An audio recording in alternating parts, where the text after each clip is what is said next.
स्वागत है आप सबका फिर से मेरे चैनल पर जिसका नाम है TAG टैली अकाउंट GST। दोस्तों आज की वीडियो में हम बात करेंगे टैली प्राइम सॉफ्टवेयर में वाउचर एंट्री करते समय आने वाली एक प्रॉब्लम और उसके सॉल्यूशन के बारे में। गेटवे ऑफ टैली मुख्य मेन्यू है, यहाँ से मुझे वाउचर एंट्री करने के लिए जाना है तो मैंने वाउचर्स को सिलेक्ट किया और एंटर प्रेस कर दिया। दोस्तों हम आ गए वाउचर एंट्री में। अब यहाँ पर मुझे परचेज वाउचर में एंट्री करना है तो मैंने कीबोर्ड से F9 प्रेस किया। परचेज वाउचर हमारे सामने इस तरह से ओपन होकर आ गया। लेकिन यहाँ पर आप देखेंगे तो पार्टीज अकाउंट नेम के नीचे परचेज लेजर लिखा हुआ नहीं मिल रहा है, जहाँ पर कि हम परचेज का लेजर लगाते हैं।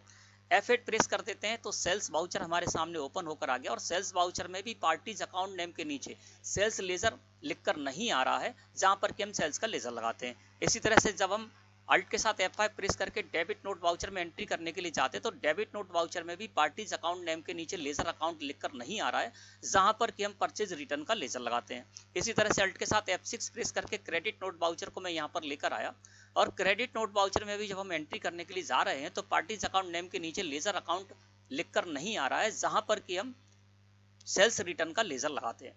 इसके अलावा एक प्रॉब्लम और आ रही है इस तरह के ये चारों ही वाउचर में। जैसे कि मान लीजिए मैंने F8 प्रेस कर दिया और इसमें मैं सेल्स वाउचर में एंट्री करने के लिए जा रहा हूँ।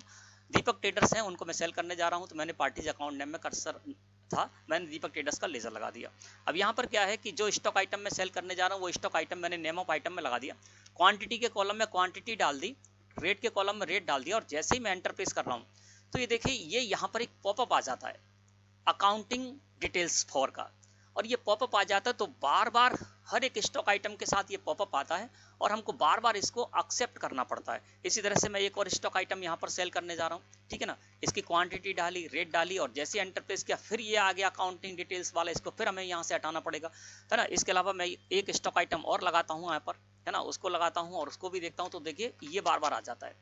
अब ये जो अकाउंटिंग डिटेल्स फॉर का पॉपअप आ जाता है ये हमें बहुत परेशान करता है। मान लीजिए 25-30 है हमारे स्टॉक आइटम्स और उनको हम एंट्री करने जा रहे हैं, बार बार ये आता है, बार बार इसको हमें एंटर प्रेस करके एक्सेप्ट करना पड़ता है, तो काफ़ी हमारा समय भी खराब होता है और हम इरिटेट भी होते हैं।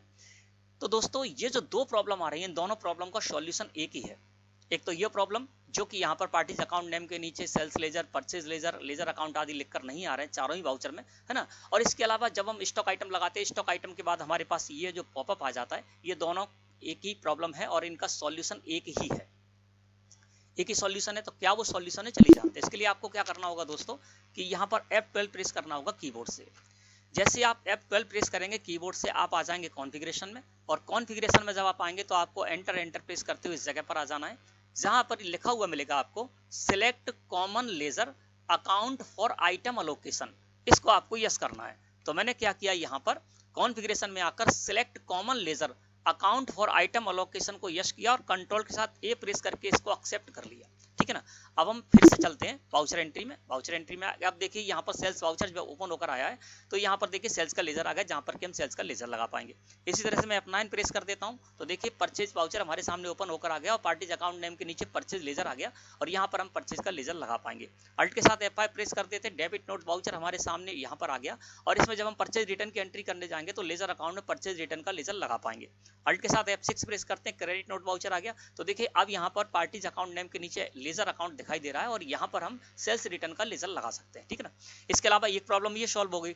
दूसरी प्रॉब्लम इन सभी वाउचर्स में ये भी सॉल्व हो गई कि अब जो अकाउंट डिटेल्स वाला पॉपअप आ रहा था वो अब नहीं आएगा। तो यहाँ पर मैं सेल्स करने जा रहा हूँ दीपक ट्रेडर्स को, दीपक ट्रेडर्स का लेजर मैंने लगाया, सेल्स लेजर में मैंने सेल्स का लेजर लगाया और यहाँ पर अमन स्टॉक आइटम को मैं सेल करने जा रहा हूँ। कितनी क्वांटिटी में, क्वांटिटी कॉलम में क्वांटिटी डाली, रेट के कॉलम में रेट डाला और देखिए एंटर प्रेस किया तो अब ये पॉपअप हमारे सामने नहीं आया।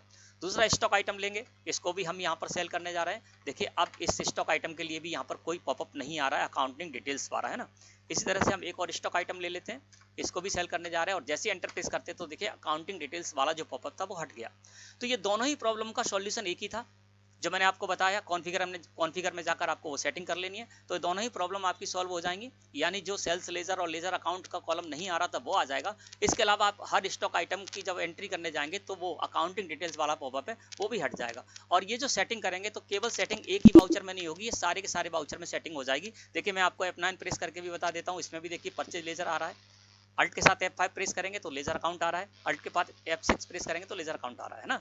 इस तरह से जितने भी वाउचर्स हैं उन सारे के सारे वाउचर्स में आप यहाँ पर इस तरह से नॉर्मल तरीके से एंट्री कर सकते हैं और आपकी जो प्रॉब्लम थी मैं समझता हूँ उसका सॉल्यूशन आपको मिल गया होगा।